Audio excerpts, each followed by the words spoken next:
Hey, I'm meteorologist Megan Danahay in Waynesville at Sarge's Animal Rescue. As soon as the temperatures start to drop, call volume really increases at shelters across western North Carolina. People just want to help animals that may be stuck outside and don't know how.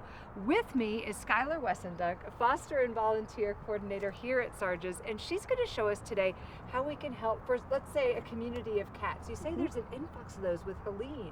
Yeah, after Helene, a lot of people have found communities of outside cats, feral colonies have really shown up on their properties, or people have had to move away and are no longer able to take care of their outside cats, and they don't want them to have to stay out in the winter weather when it gets really cold.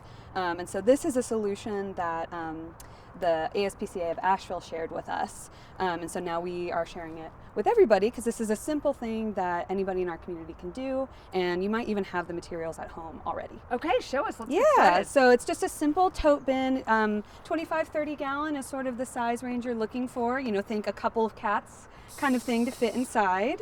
And what I've done, even a mama and some kittens. maybe some mom and kittens, exactly.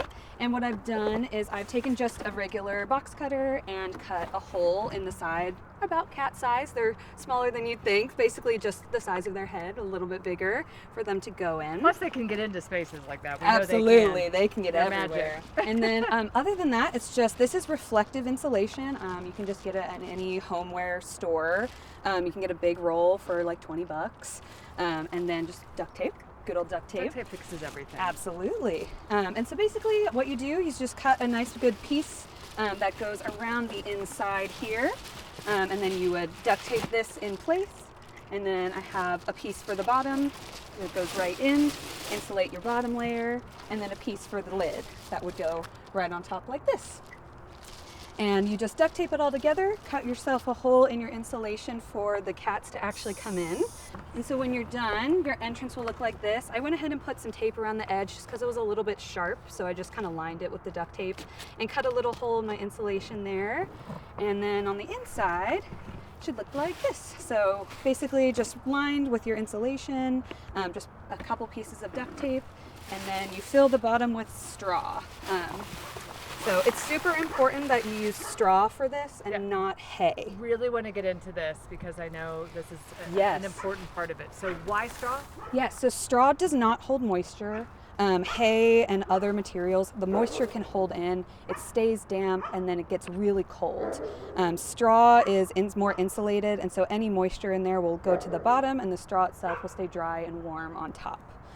So this is better to use than even towels, blankets, things that humans that we think are nice and warm. Yeah, exactly. They get wet, they get soiled. Straw is really easy. It's you can get a big bundle of it.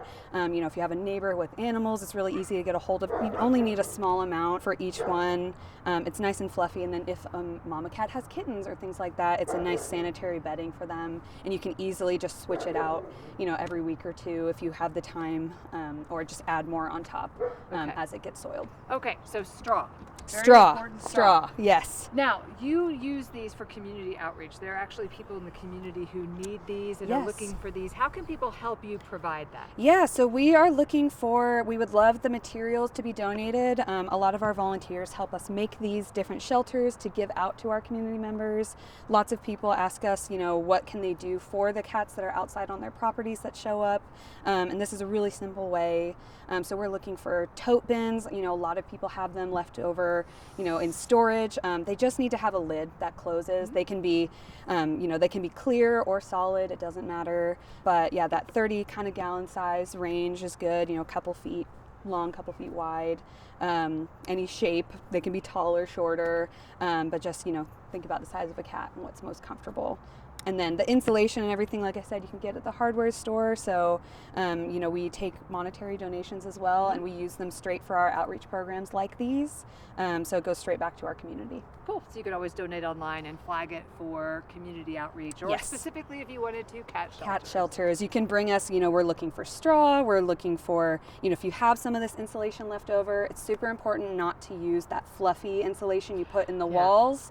That has fiberglass and other things in it that can really irritate, especially a cat's like nose and airways.